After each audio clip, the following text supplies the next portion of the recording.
The do's and don'ts of working with students with disabilities. First do, communicate with them like they're any other student. And make sure you don't ask them what their disability is, even if you do know them.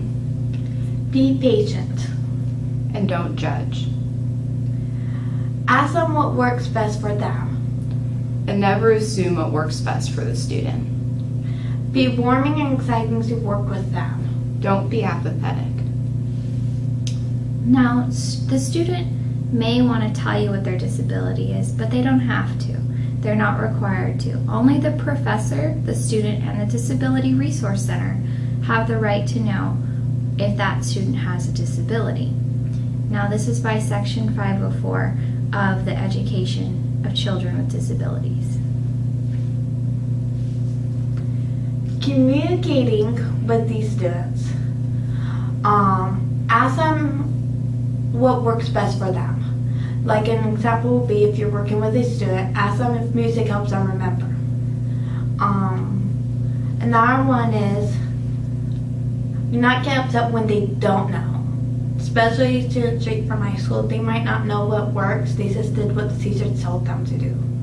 So work with them, help them figure out what works best with them by trying different things with them. And if they do know what works best for them, tutor in that way, for they can learn as much as they can.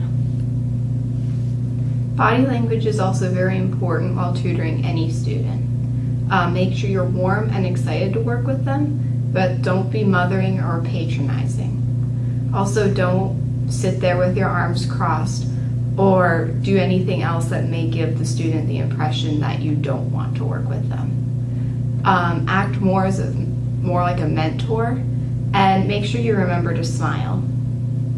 And remember that these techniques of proper body language work with every type of student. So when you're tutoring, treat them like they are every other student and have very good body language.